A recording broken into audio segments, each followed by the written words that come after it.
Assalamualaikum warahmatullahi wabarakatuh. Perkenalkan, kami dari kelompok 2 akan mempresentasikan materi air pada tumbuhan pada mata kuliah Fisiologi Tumbuhan. Air merupakan komponen yang sangat penting bagi tumbuhan. Keberadaannya sangat mempengaruhi tumbuhnya sebuah tumbuhan. Air berperan dalam proses fotosintesis, transpirasi, dan transport pada tumbuhan.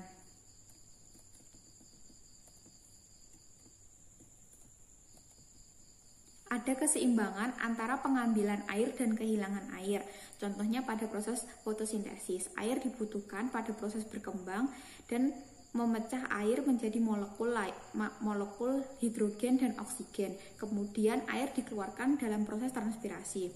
Perbedaan utama antara sel hewan dan sel tumbuhan itu terdapat dinding sel. Dinding sel ini berperan sebagai membangun tekanan hidrostatik internal yang dikenal dengan tekanan turgor.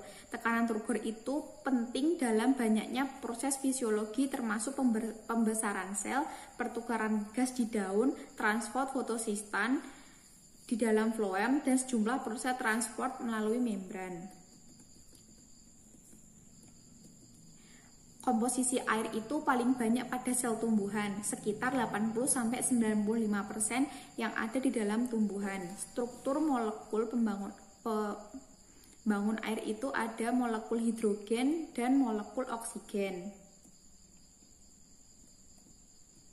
Keistimewaan air itu mempunyai sifat fisika dan sifat kimia. Sifat kimianya itu memiliki ikatan hidrogen, polaritas, dan muatan. Sedangkan untuk sifat kimianya, dia itu memiliki daya kohesi, adhesi, volume konstan, dan panas tinggi serta panas penguapan tinggi.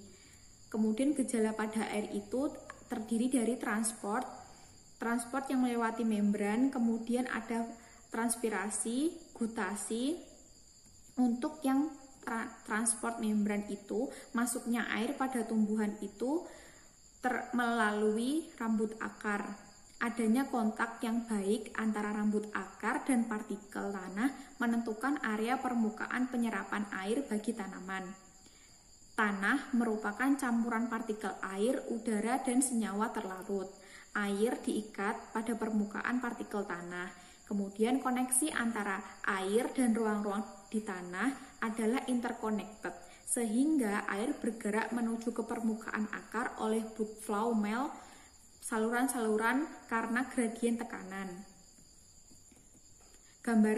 Gambaran kontaknya itu pada akar terdapat rambut akar.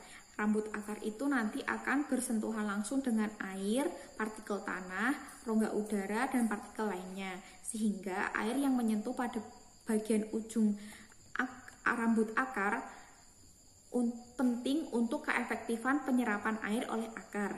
Kontak tersebut menyediakan daerah permukaan untuk pengambilan air dan dimaksimalkan dengan pertumbuhan akar serta rambut-rambut akar di tanah.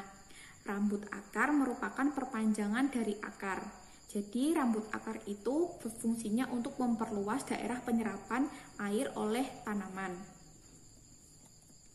Penyerapan air oleh tanaman itu terbagi menjadi 3. Yang pertama itu apoplas, simplas, dan transmembran.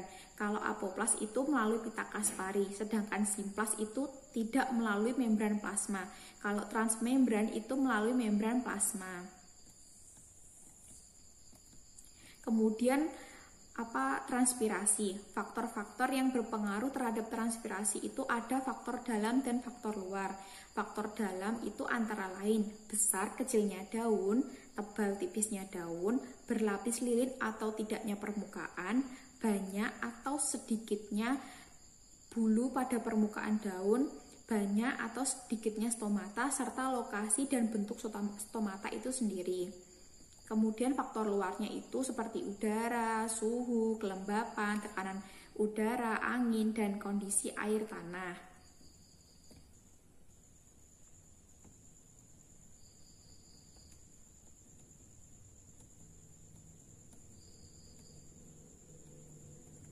Kemudian terdapat beberapa mekanisme yang dapat dilakukan oleh tumbuhan seperti transpirasi, gutasi, dan evaporasi. Kalau transpirasi itu menurut Lakitan itu proses penguapan air yang berasal dari jaringan tumbuhan melalui stomata atau hilangnya air dari dalam tumbuhan melalui melalui stomata ke atmosfer. Saya ulangi lagi, transpirasi itu hilangnya air ke atmosfer melalui stomata. Proses transpirasi itu juga sangat penting bagi tumbuhan. Soalnya kalau kebanyakan air bagi tumbuhan itu juga tidak bagus. Kemudian proses transpirasi itu melalui akar. Paling bawah dulu, air secara osmosis diserap oleh akar. Kemudian naik ke batang, air di dalam xilem mengalami tekanan yang besar akibat penguapan pada bagian atas daun. Kemudian proses transpirasi itu terjadi pada daun, soalnya terdapat stomata itu di daun. Transpirasi menyebabkan potensial air menjadi menurun pada daun. Kemudian jenis transpirasi itu ada transpirasi kutikula, lentisel, dan stomata.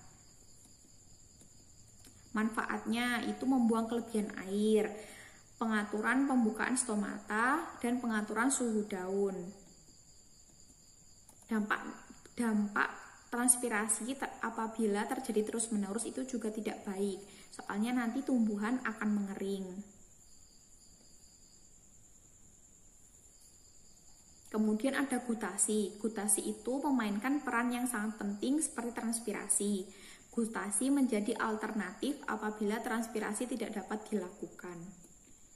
Contoh gutasi itu pada kondisi lingkungan yang dingin dan lembab serta air yang melimpah, sering dijumpai pada tumbuhan rendah atau rerumputan seperti embun-embun seperti itu. Kalau evaporasi itu